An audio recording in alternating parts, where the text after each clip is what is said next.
बिस्मिल्लाहिर्रहमानिर्रहीम। अस्सलाम वालेकुम डियर स्टूडेंट्स। आज के लेक्चर में हम डिस्कस करेंगे passage of molecule into and out of cell. Dear students, cell is a very complicated system. Cell एक बहुत ही पेचीदा निज़ाम है।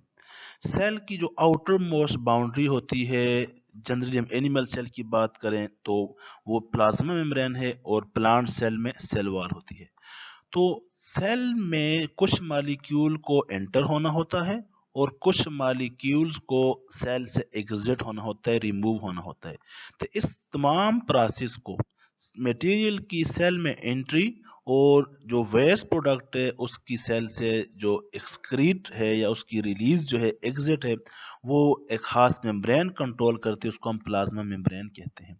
और ये जो मूवमेंट होती है मॉलिक्यूल की, ये एक खास प्रोग्राम होती है और कंट्रोल होती है। चूंकि जो सेल वॉल होती है वो परमेबल होती है, उसमें से ज़्यादा मॉलिक्यूल पास हो सकते हैं, लेकिन प्लाज्मा मेम्ब्रेन की जो प्रॉपर्टी है कि ये सेमी परमेबल है, ये तमाम मॉलिक्यूल को एंटर नहीं होने देती। ये वही मॉलिक्यूल को एंटर करवाती है या करने में हेल्प करती है सेल में जो सेल को रिक्वायर्ड होते हैं। और जब वेस्ट प्रोडक्ट प्रोड्यूस हो जाता है फिर उसको सेल से रिलीज करवा देती है ये plasma membrane.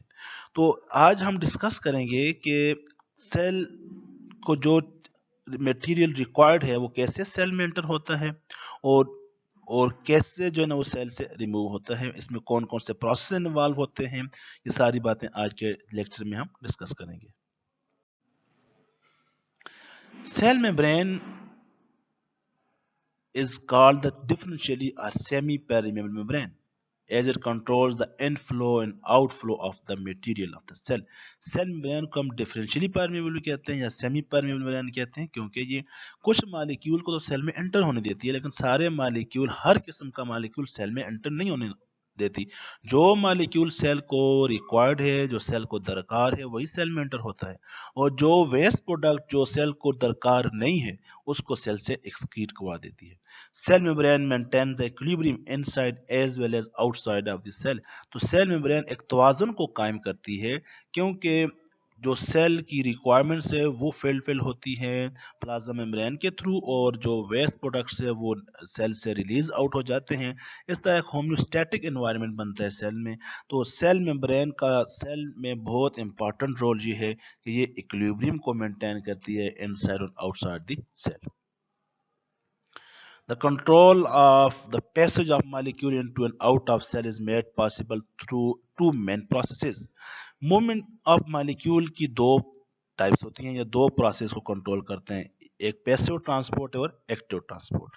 Passive transport high concentration से लो कंसंट्रेशन की तरफ मॉलिक्यूल की मूवमेंट है, और इसमें कोई एनर्जी यूटिलाइज नहीं होती, जबकि active transport low to high, लेकिन it required energy. One by one discuss करेंगे। स्टार्ट करते हैं पैसिव ट्रांसपोर्ट से। पैसिव ट्रांसपोर्ट मॉलिक्यूल की मूवमेंट है हाई कंसंट्रेशन से लो कंसंट्रेशन की तरफ without the use of energy, without the expenditure of energy. That is called the passive transport. The movement of molecule from high concentration region to the lower concentration region without the expenditure of energy is called the passive transport. Passive transport की example में इन diffusion है, facilitated diffusion है और osmosis है। Diffusion की तारीफ करें तो डिफ्यूजन मॉलिक्यूल की मूवमेंट है high concentration to low concentration without the expenditure of energy. चूंकि इसमें एनर्जी यूटिलाइज नहीं होती, और इसको हम, ये पैसिव ट्रांसपोर्ट की एक टाइप है। इसमें ज़्यादातर मॉलिक्यूल्स मूव करते हैं from high concentration to low concentration. जो परफ्यूम का स्प्रे है इन द रूम, वो इसकी बेस्ट एग्जांपल है, या गैसियस एक्सचेंज है, वो इसकी बेस्ट एग्जांपल्स हैं। ओनली स्मॉल, अच्छा सेल की अगर हम बात करें तो सेल में स्मॉल मॉलिक्यूल डिफ्यूज होते हैं सेल मेम्ब्रेन के थ्रू, जिसमें वाटर है, कार्बन डाइऑक्साइड है, ऑक्सीजन है, और कुछ अदर सिंपल मॉलिक्यूल्स हैं जो इजीली डिफ्यूज हो सकते हैं। तो डिफ्यूजन एक स्लो प्रोसेस है, लेकिन एक एफिशिएंट प्रोसेस है, एक रैपिड और इनफ प्रोसेस है to fulfil the requirements of the cell. For example, substances जिस तरह ग्लूकोज है, ऑक्सीजन और carbon dioxide can easily diffuse through the membrane. ये सिंपल मॉलिक्यूल्स होते हैं तो ये मेम्ब्रेन से इजीली डिफ्यूज आउट हो जाते हैं। ग्लूकोज जब हम खाना खाते हैं या फूड इनटेक करने के बाद जब उसकी डाइजेशन होती है तो ग्लूकोज की जो कंसंट्रेशन है वो स्मॉल इंटेस्टाइन में ज़्यादा होती है। तो ये जो ग्लूकोज है ये विलाई के थ्रू ट्रांसपोर्ट होता है inner space of the small intestine में प्रोसेस ऑफ डिफ्यूजन के थ्रू। तो ग्लूकोज का फूड में एब्जॉर्प्शन जो है ये डिफ्यूजन का प्रोसेस है। फिर ये जो है ना वहाँ से फिर ट्रांसपोर्ट हो जाएगा लिवर में और फिर ग्लाइकोजन की फॉर्म में स्टोर हो जाएगा। तो ग्लूकोज, ऑक्सीजन और carbon dioxide are the example of the diffusion. क्योंकि ये सिंपल मॉलिक्यूल्स होते हैं ये इजीली ट्रांसपोर्ट जो है ना वो डिफ्यूज आउट हो जाते हैं across the plasma membrane. Carbon dioxide or oxygen are among the few simple molecules that can cross the cell membrane.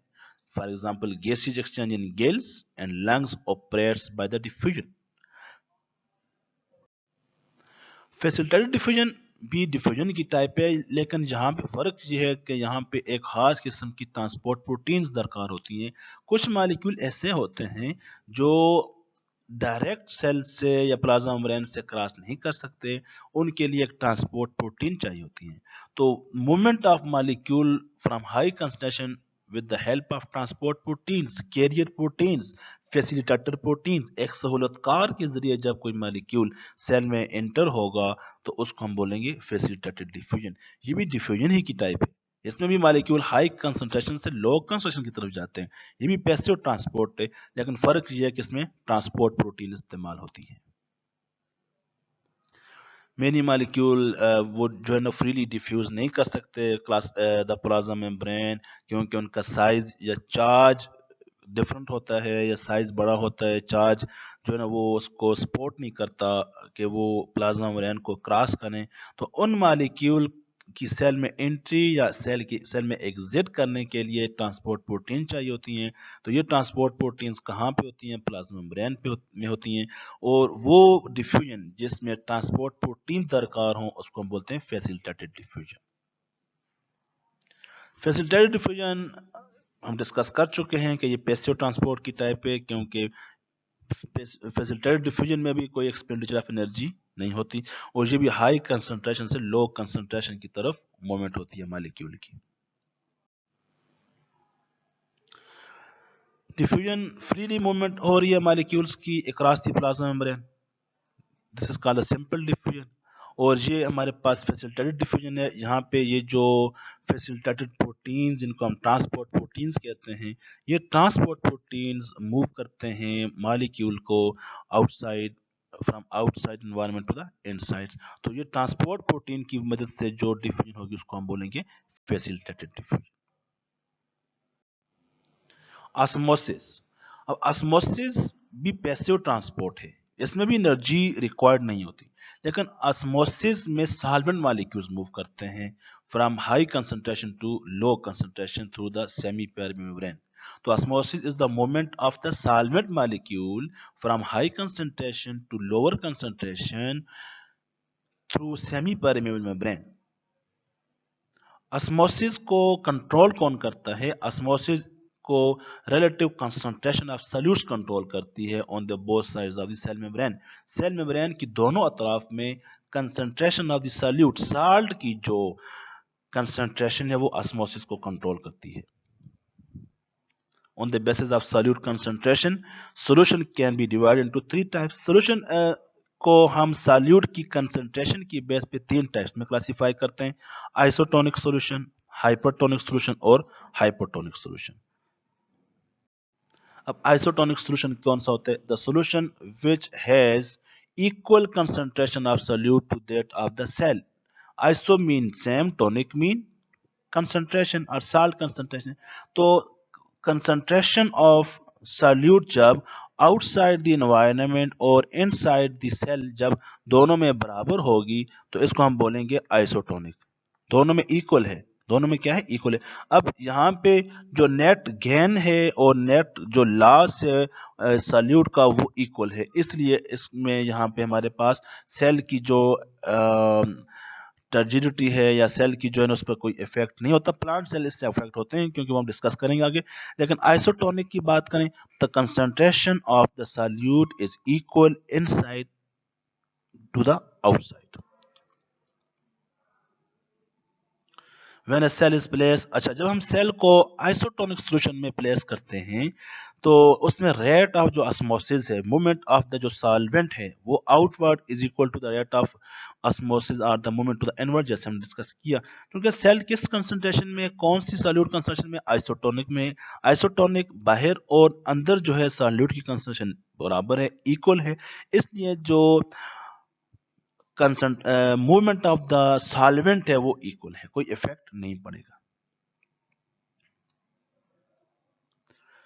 तो इन हालात में जो एनिमल सेल होता है उसका जो वॉल्यूम वो रिटेन रहता है, क्योंकि इनवर्ड और आउटवर्ड मूवमेंट क्या है, सेम है। लेकिन प्लांट सेल फ्लैसिड हो जाएगा, वो उसकी जो टर्जिडिटी है वो लूज हो जाएगी, क्योंकि जो नेट मूवमेंट ऑफ वाटर है ना वो उसके लिए काफ़ी नहीं है। पानी को प्लांट्स को काफ़ी मिकदार में पानी चाहिए होता है, जो प्लांट्स की रिक्वायर्ड जो उसमें टर्जिडिटी मेंटेन रखते हैं। तो चूंकि यहाँ पे आइसोटोनिक एनवायरनमेंट है तो जो पानी इंटर हो रहा है वही एग्जिट हो रहा है, तो ये जो प्लांट सेल है ये फ्लैसिड हो जाएगा, थोड़ा श्रिंक हो जाएगा। हाइपोटोनिक सॉल्यूशन, तो हाइपोटोनिक सॉल्यूशन वो सॉल्यूशन होता है जिसमें हाई कंसंट्रेशन ऑफ सॉल्यूट्स होते हैं to that of the cell. अब सेल से बाहर जो हमारे पास कंसंट्रेशन ऑफ द सॉल्यूट है, ये फॉर एग्जांपल सेल है, तो सेल से बाहर हमारे पास क्या है, सेल से बाहर हमारे पास सॉल्यूट की कंसंट्रेशन ज्यादा है। अब सेल में क्या हो गया, सेल में कंसंट्रेशन कम है, तो इस इक्विलिब्रियम को मेंटेन करने के लिए सेल से क्या मूव करेगा, सेल से सॉल्वेंट मॉलिक्यूल बाहर मूव करेगा। तो इस तरह जो एनिमल सेल है वो श्रिंक हो जाएगा और जो प्लांट सेल जो है ना वो प्लाज्मोलाइज हो जाएगा। When a cell is placed in hypertonic solution, जब हम सेल को हाइपरटोनिक सॉल्यूशन में रखते हैं तो water moves out of the cell. In such condition animal cell shrink in size. तो इन हालात में एनिमल सेल श्रिंक हो जाएगा। तो plant cell, when plant cell placed in the hypertonic, तो water release from the cell, उसकी turgidity lost हो जाएगी और plant cell will become plasmolyse, वो सॉफ्ट और लिम्प हो जाएगा। The leaves with the flaccid cells become limp, and when stem droops, plant cells with reduced turgor and is called wilting. इसको हम wilting कहते हैं। उसमें जो है ना वो मुरझा जाता है पौधा, उसके लीव्स मुरझा जाते हैं, बिकॉज क्योंकि वहां पे हाइपोटोनिक सॉल्यूशन था, solute concentration outside the cell ज्यादा थी और पानी सेल से बाहर मूव कर गया। हाइपोटोनिक सॉल्यूशन, अब हाइपोटोनिक सॉल्यूशन का मतलब क्या है, हाइपो का मतलब कम होता है, कि वो सॉल्यूशन जिसमें कंसंट्रेशन ऑफ सॉल्यूट कम होते हैं as compare to the cell. तो अब क्या होगा, बाहर से वाटर मॉलिक्यूल मूव करेगा सेल में। तो जब हम सेल को प्लेस करते हैं हाइपोटोनिक सॉल्यूशन में तो रेट ऑफ मूवमेंट जो वाटर है इनसाइड द सेल ज्यादा होती है। तो इन कंडीशन में जब हम सेल को हाइपरटोनिक सॉल्यूशन में रखेंगे, सॉल्यूट में रखेंगे, तो एनिमल सेल स्वेल हो जाएगा, और चूंकि उसमें सेल वॉल नहीं होती तो उसमें स्वेल होने के बाद वो रप्चर हो जाएगा, जबकि प्लांट सेल टर्जिड हो जाएगा। तो ये जो टर्जिडिटी इन प्लांट सेल है, जिसमें वो पानी की हाई कंसंट्रेशन को, पानी की हाई अमाउंट को वो क्या करता है, रिटेन करता है, इससे एक प्रेशर डेवलप जो हम टर्गर प्रेशर बोलते हैं। तो ये जो टर्जिडिटी प्लांट्स में होती है ये उसकी हार्ट सेल वॉल में इसी वजह से होती है। अब जब ये पानी पहले साइटोप्लाज्म में जाता है, साइटोप्लाज्म से फिर वैक्यूल में जाता है, उससे फिर उसकी वॉल्स पर प्रेशर पड़ता है और एक बैलेंस और एक टर्गर प्रेशर डेवलप होता है प्लांट्स में, और यही टर्गर प्रेशर प्लांट्स को इरेक्ट करने में, प्लांट्स की जो हेल्थी लाइफ को मेंटेन करने में हेल्पफुल होता है। तो turgidity in plants is due to the hard cell wall. अगर उसको डायग्राम से देखना चाहें तो हाइपोटोनिक सॉल्यूशन है। अब एनिमल सेल को हम जब हमने हाइपोटोनिक सॉल्यूशन में प्लेस किया तो वाटर मॉलिक्यूल सारा मूव कर गया सेल में। अब सेल में इतनी जो है ना वो एबिलिटी नहीं है कि उसको रिटेन कर सके, और वो क्या होगा, वो लाइस हो जाएगा, वो बर्स्ट हो जाएगा, क्योंकि ये हाइपोटोनिक है। बाहर से सारा जो है ना वो वाटर मॉलिक्यूल इनर मूव कर रहा है इक्विलिब्रियम अचीव करने के लिए। जब प्लांट्स को हाइपोटोनिक सॉल्यूशन में प्लेस करेंगे तो उसमें टर्जिडिटी में जो है ना वो एस्टेब्लिश होगी, प्लांट टर्जिड हो जाएगा क्योंकि वाटर मॉलिक्यूल इनसाइड मूव कर रहा है, पहले साइटोप्लाज्म में फिर वैक्यूल में, और एक प्रेशर डेवलप होगा जिसको हम बोलेंगे टर्गर प्रेशर। अच्छा, जब आइसोटोनिक सॉल्यूशन में हम रखेंगे एनिमल सेल को, inward movement of water is equal to the outward movement of water. Inner movement और आउटर मूवमेंट दोनों क्या है, बराबर हैं, तो सेल नॉर्मल है। जब प्लांट सेल को रखेंगे तो पानी की इनर मूवमेंट और जो आउटर मूवमेंट है वो इक्वल है, लेकिन चूंकि यहाँ पे जो रिक्वायर्ड वॉल्यूम है, जो रिक्वायर्ड क्वांटिटी ऑफ वाटर की वो अचीव नहीं होती, तो ये प्लांट सेल फ्लैसिड हो जाएगा आइसोटोनिक में। हाइपरटोनिक सॉल्यूशन में क्या होता है कि जब हम एनिमल सेल को हाइपरटोनिक में रखते हैं तो पानी रिलीज आउट हो जाएगा, बाहर आ जाएगा, और ये एनिमल सेल श्राइव्ड हो जाएगा, श्रिंक हो जाएगा, और प्लांट सेल पानी रिलीज आउट हो जाएगा सेल से और ये प्लाज्मोलाइज्ड हो जाएगा। टर्जिडिटी क्या होती है, जब हम प्लांट सेल को हाइपरटोनिक सॉल्यूशन में रखते हैं तो प्लांट सेल एब्जॉर्ब वाटर और ये स्वेल हो जाएगा, तो this swelling is called the turgidity, और this swell cell is called turgid cell, और this phenomena is called the turgidity। इसका मैकेनिज्म क्या होता है, मैकेनिज्म ये है कि जब हम प्लांट सेल को प्योर वाटर में या हाइपरटोनिक सॉल्यूशन में रखते हैं, प्लांट एब्जॉर्ब कर देते हैं वाटर को by the process of osmosis, और वो पानी उसके साइटोप्लाज्म में फिर वैक्यूल में स्टोर हो जाता है, और फिर वैक्यूल का जो साइज है वो इंक्रीज होता है, वो जो सेल के कंटेंट्स होते हैं वो against the cell wall push होते हैं, और इस पुशिंग के दौरान जो प्रेशर एग्जर्ट होता है साइटोप्लाज्म पे, the pressure exerted by cytoplasm against the cell wall, so this pressure is called the turgor pressure। In turgid condition, plant cell does not burst due to strong and inelastic cell wall। turgid condition में plant cell burst नहीं होता, वो क्योंकि उसकी cell wall strong होती है और inelastic होती है। टर्जिड सेल हम डिस्कस कर चुके हैं, water molecule move into the cell, इसमें वैक्यूल में जब इंटर हो जाएगा तो वो स्वेल हो जाएगा और pushes against the cell wall। वो फ्लैसिड सेल जब water loss from the cell, vacuole shrink हो जाएगा और cell loses shape. Importance of turgor in plants, अब इसकी इंपॉर्टेंस क्या है, तो turgor gives and maintains proper shape of the plant, क्योंकि इसमें एक प्रेशर डेवलप होता है, एक खास किस्म की शेप डेवलप होती है। Turgor pressure provide support to young tissues, young tissue को सपोर्ट प्रोवाइड करता है turgor pressure. Turgor pressure keeps the herbaceous plants erect, उनको इरेक्ट सीधा जो है ना वो रखता है turgor pressure. It helps in opening and closing of stomata, opening and closing of stomata में भी टर्गर प्रेशर हेल्प करता है। Some flowers open during day time and close at night time, this is due to the turgor. जो कुछ पौधे जो है ना, जो कुछ फूल दिन के वक्त ओपन होते हैं और रात को क्लोज होते हैं, ये भी टर्गर प्रेशर की वजह से। Upward movement of water and dissolve minerals due to the turgor, जो मूवमेंट और डिजॉल्व मिनरल्स होते हैं प्लांट्स में, उसकी जो अपवर्ड मूवमेंट है वो भी टर्गर ही की वजह से डेवलप होती है। प्लाज्मोलिसिस क्या होता है, हम डिस्कस कर चुके हैं कि वो कंडीशन जिसमें प्लांट सेल लूज वाटर और श्रिंक हो जाता है उसको हम प्लाज्मोलिसिस कहते हैं, और सेल को हम क्या बोलते हैं, प्लाज्मोलाइज्ड सेल। इसका मैकेनिज्म भी हम डिस्कस कर चुके हैं कि जब प्लांट सेल को हम उस सॉल्यूशन में रखते हैं जिसमें लो वाटर पोटेंशियल हो और हाई साल्ट कंसंट्रेशन हो सेल से, जिसके हाइपरटोनिक सॉल्यूशन है, तो सारे का जो सारा वाटर है सेल से वो रिलीज आउट हो जाएगा। इस तरह जो प्लांट सेल है वो श्रिंक हो जाएगा, और इसी प्लांट सेल की श्रिंकेज को हम बोलते हैं प्लाज्मोलिसिस। ठीक है, अब water release out from the vacuole, और इस सेल को हम बोलेंगे plasmolysed cell. The water leaves the cell by osmosis, water is lost first by the cytoplasm and then from the, पहले साइटोप्लाज्म से पानी रिलीज आउट हो जाएगा, फिर वैक्यूल से रिलीज आउट हो जाएगा। Due to this outward movement of water, the cytoplasm shrinks and pulls away from the cell wall। अब साइटोप्लाज्म श्रिंक हो जाएगा और फिर सेल वॉल से पुल अवे हो जाएगा और इससे सेल श्रिंक हो जाएगा। The process is called the plasmolysis and the cell is called plasmolyzed cells. When plasmolyzed cell place in hypertonic solution, the cell restore its rigidity. The process called deeper. अब जब इसको दोबारा हम hypertonic solution में रखेंगे तो वो दोबारा अपनी जो टर्जिडिटी रिस्टोर कर सकता है। इस प्रोसेस को बोलते हैं डीप्लाज्मोलिसिस।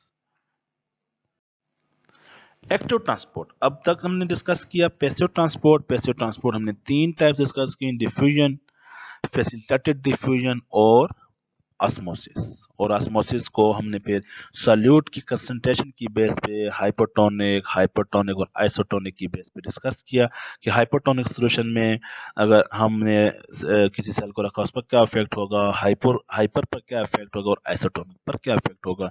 इसमें हमने मेनली टारगेट प्रेशर को डिस्कस किया, प्लाज्मोलिसिस को डिस्कस किया और डीप्लाज्मोलिसिस को।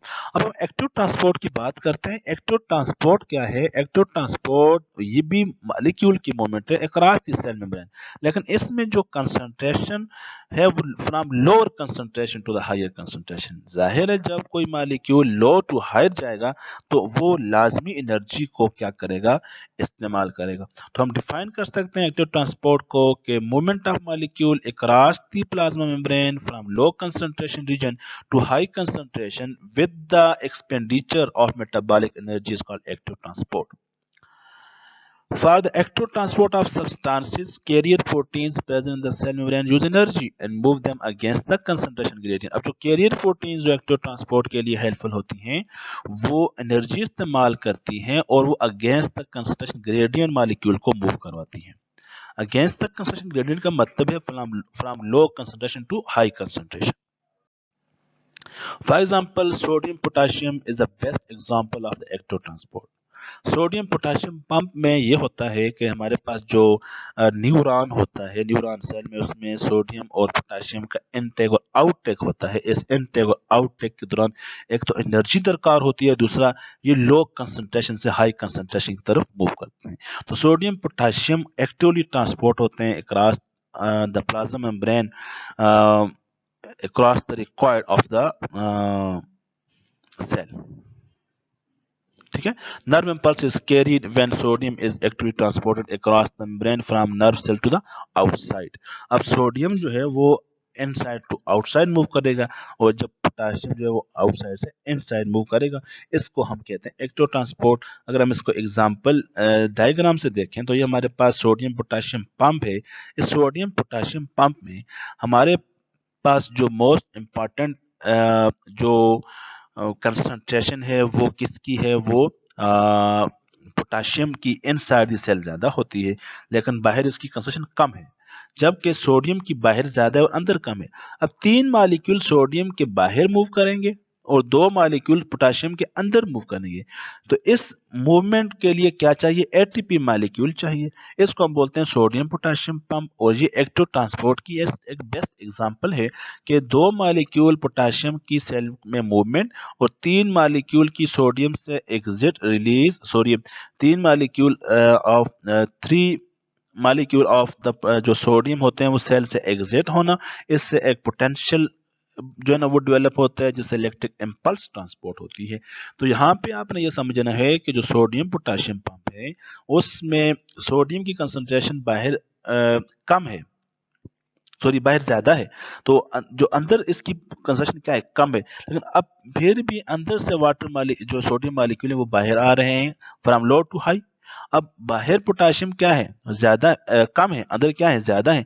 अब बाहर से अंदर पोटेशियम जा रहे हैं। अब इसको हम बोलेंगे एक्टिव ट्रांसपोर्ट और सोडियम पोटेशियम पंप जो है वो बेस्ट एग्जांपल है एक्टिव ट्रांसपोर्ट की। फॉर्म्स ऑफ एक्टिव ट्रांसपोर्ट की बात करें तो उसमें एंडोसाइटोसिस आता है। तो एंडोसाइटोसिस का मतलब है the movement of material from outside environment to inside the cell, that is called endocytosis. Endo का मतलब इनसाइड, साइटोसिस का मतलब process of intake of the material. Endocytosis occur in the following steps. इसमें a portion of cell membrane invaginates होती है, फिर उसमें depress inward movement होती है, material from outside is taken inside the invagination, the open end of the invagination seal and form a small vesicles or pocket. The vesicle detach from the cell membrane and move into the cytoplasm. ठीक है, इसको हम देख सकते हैं diagram से कि हमारे पास जो प्लाज्मा मेम्ब्रेन होती है, पोर्शन ऑफ प्लाज्मा, उसमें इन्वेजिनेशन का मतलब इनवर्ड मूवमेंट होती है। उसमें भी जो मटेरियल होता है आउटसाइड, वो उस इन्वेजिनेशन में क्या करता है, अपने आप को इनटेक कर लेता है। Material from outside is taken inside the, इस इन्वेजिनेशन में ये अपने आप को भर लेता है। फिर क्या होता है, the open end of the invagination seal and form small vesicle. अब इसमें जो ये ओपन एंड होता है, ये यहाँ से सील आउट हो जाएगा और ये एक स्मॉल वेजिकल बन जाएगा। वेजिकल या इसको हम पॉकेट भी कहते हैं। अब ये जो वेजिकल क्या होता है, यहाँ प्लाज्मा मेम्ब्रेन से क्या हो जाएगा, डिटैच हो जाएगा और ये material inside the plasma membrane, inside the cytoplasm move कर जाएगा। तो ये एक्स्ट्रा सेलुलर एनवायरनमेंट से जब कोई भी मटेरियल बाहर से सेल में एंटर होता है, उसको हम बोलते हैं एंडोसाइटोसिस। अब एंडोसाइटोसिस की दो फॉर्म होती हैं, एक फेगोसाइटोसिस है, दूसरा पिनोसाइटोसिस है। फेगोसाइटोसिस को हम सेल ईटिंग भी कहते हैं क्योंकि इसमें सॉलिड ऑब्जेक्ट्स सेल में एंटर होते हैं। तो endocytosis of solid object is called the phagocytosis. It is also called eating of cell. जबकि endocytosis of liquid substance is called the pinocytosis. It is called the drinking of a cell. Exocytosis क्या होता है, अब जिस तरह हमने endocytosis में molecule को इनसाइड मूव किया, एक्सोसाइटोसिस में हमने सेल मॉलिक्यूल को एग्जिट करेगा। तो movement of waste material from inside of the cell to the outside environment is called exocytosis. तो एक्सोसाइटोसिस में कौन से स्टेप्स इन्वॉल्व होंगे, अब जो बल्की मटेरियल है वो पैक्ड हो जाएगा इनसाइड ऑफ मेम्ब्रेन और वेजिकल फॉर्म करेगा, और ये vesicle move to cell membrane, वो फिर वेजिकल सेल मेम्ब्रेन की तरफ मूव करेगी। Vesicle fuse with the membrane and release its contents into the extracellular environment. This process adds new membranes which replace the part of cell membrane lost during the अब endocytosis के दौरान, exocytosis के दौरान जो हमारे पास membrane loss out हो गई है, उसको क्या कर देती है, ये दोबारा ऐड कर देती है। The process adds new membrane which replace the part of cell membrane during the exocytosis. Okay, ये हमारे पास क्या होता है, वेजिकल बना। वेजिकल के बाद क्या हो गया, ये वेजिकल ट्रांसपोर्ट आउट हुआ। अब यहाँ से ये साइटो जो है ना, ये सेल इधर से रिलीज आउट हो जाएगा और ये जो हमारे पास एक फिर न्यू प्लाज्मा मेम्ब्रेन फॉर्म हो जाएगी। अगर हम डिफरेंसेस पे बात करें एंडोसाइटोसिस और एक्सोसाइटोसिस की, तो एंडोसाइटोसिस जो है ये मटेरियल की मूवमेंट होती है from the surrounding to the cell, और एक्सोसाइटोसिस वो प्रोसेस जिसमें cell give up their substances to outside, mean कि मटेरियल रिलीज आउट होते हैं। एंडोसाइटोसिस में जो वेजिकल फॉर्म होते हैं around the substance which is to be ingested, तो इसमें जबकि waste filled vesicle is fuse with the plasma, इसमें वेस्ट फील्ड जो होता है वेजिकल, वो प्लाज्मा के साथ फ्यूज होता है, फिर वो एक्सोसाइटोस हो जाता है। Internal vesicle phagosome are form, जबकि सेक्रेटरी वेजिकल्स, इसमें इंटरनल वेजिकल्स बनते हैं, इसको हम फेगोसोम कहते हैं। इसमें सेक्रेटरी वेजिकल्स बनते हैं जिसमें कोई चीज सेल से सीक्रेट आउट होती है। एंडोसाइटोसिस के दौरान सेल वॉल फॉर्म नहीं होती, जबकि एक्सोसाइटोसिस के दौरान सेल वॉल फॉर्म होती है। इसमें फेगोसाइटोसिस और पिनोसाइटोसिस एंडोसाइटोसिस की फॉर्म है, जबकि it involve regulatory security pathway, और for example engulfing of bacteria by phagocytic cell or intake of food by some type of the protozoan, और इसमें सिक्रेशन ऑफ हार्मोन इसकी एग्जांपल है, या secretion of the waste product भी exocytosis की example में आती है।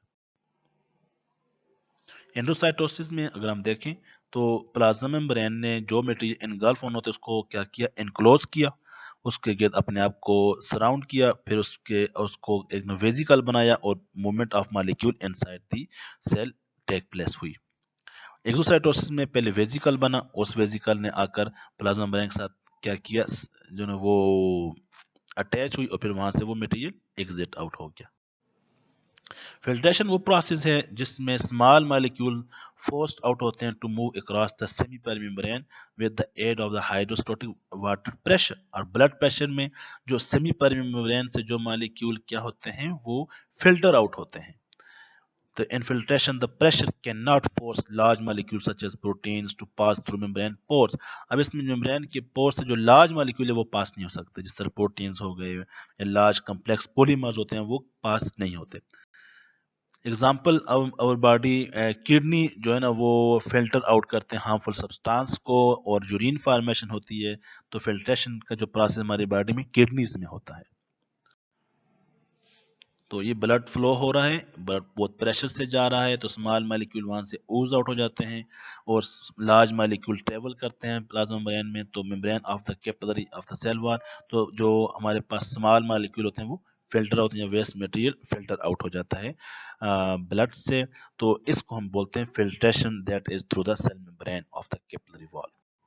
Thank you so much. आज के लेक्चर में हम डिस्कस किया movement of material across the plasma membrane. इसकी बेसिकली दो टाइप्स होती हैं, पैसिव ट्रांसपोर्ट और एक्टिव ट्रांसपोर्ट। पैसिव में फिर हमने डिफ्यूजन को डिस्कस किया, फैसिलिटेटेड डिफ्यूजन को और ऑस्मोसिस पे बात की, और एक्टिव ट्रांसपोर्ट में हमने सोडियम पोटेशियम पंप की बात की, एंडोसाइटोसिस की बात की और एक्सोसाइटोसिस को डिस्कस किया।